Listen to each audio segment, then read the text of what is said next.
A lot of times we hear our parents or grandparents telling us to buy a house or that houses are the best investment we can do for our future. But is it seriously like that? Is it better to buy houses, stocks or other non-physical assets? Let's analyze the topic in this video.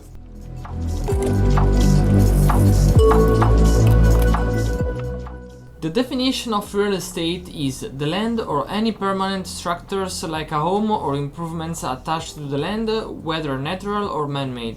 Real estate is a real property which is different from personal properties like cars, jewelries and other personal stuff, because those things aren't connected to the land but can be moved. When we talk about real estate, obviously we are not talking about the house in which we live, but we are talking about other properties we own that generate wealth, like other houses that you rent, garages, lands and other properties. Real estate is divided in 5 main categories: residential, commercial, industrial, raw land and special use. Let's see what they are.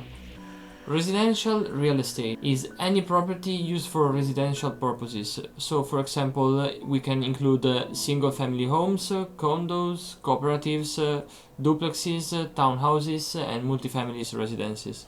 Commercial real estate, which are any property used exclusively for business purposes, such as apartments, complexes, gas stations and all of those stuff.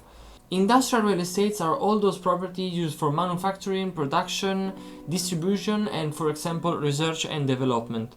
Land includes undeveloped properties, vacant lands and agricultural lands such as farms, orchards, ranches and timberlands. There are also special purpose real estate buildings, which are, for example, cemeteries, government buildings or property used by the public.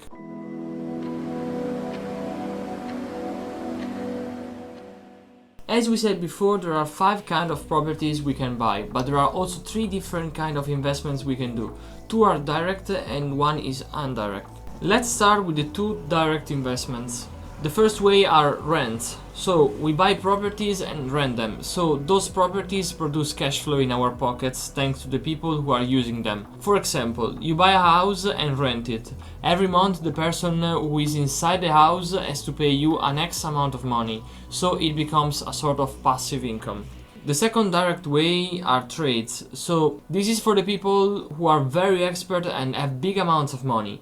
Basically, you are buying houses at a certain price and sell them at higher prices. So you could also buy a house with various problems, fix those problems and sell it with a very big profit. The indirect way are shares. This thing is not known from everybody, but you can indirectly invest in real estate using REITs, which can be bought in almost every stock exchange. REITs work like an ETF, or you can also buy mortgage-backed securities, MBS, such as Vanguard ETF.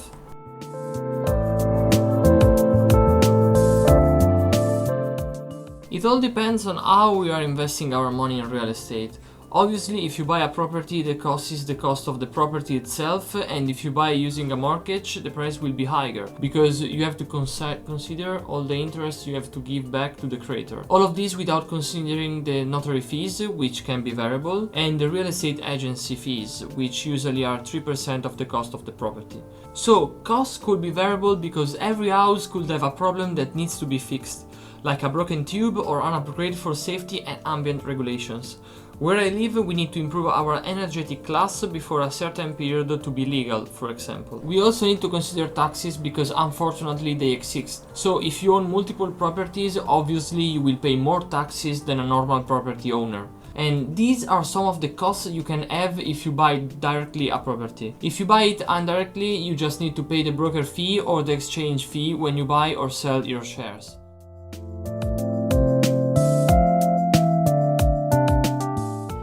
It all depends on your liquidity and the plan you are following. Personally, I'd add a property in my portfolio if I had the opportunity to do it. Real estate is one of the most stable markets in the world, so the thing is, if you have the right amount of cash, you should buy directly properties. If you can afford that, I suggest to have at least 3 or 5% of real estate shares in your portfolio.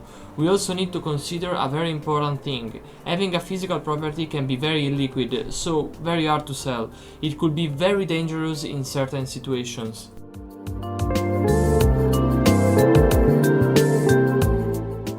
I think it's certainly worth if you're done with moderation. Obviously, as always, there are pros and cons in investments. Let's try to analyze them in the real estate market. Real estate can offer a safe and 100% certain income, which generates cash flow. Properties are more likely to gain value over time, and it puts stability in our portfolio and diversifies it. Also, the income you have can be used to buy other properties, basically without using your own liquidity.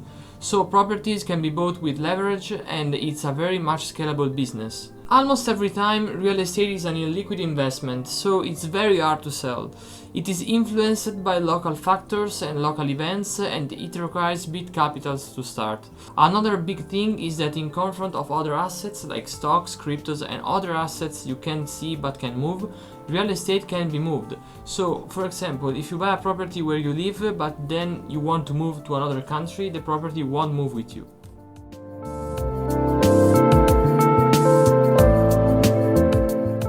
So these are the basis of real estate. What do you think about this asset class? Would you buy a property? I think this could be a very valuable investment, very stable and good for the long term. I hope you enjoyed the video, thanks for watching and see you in the next one.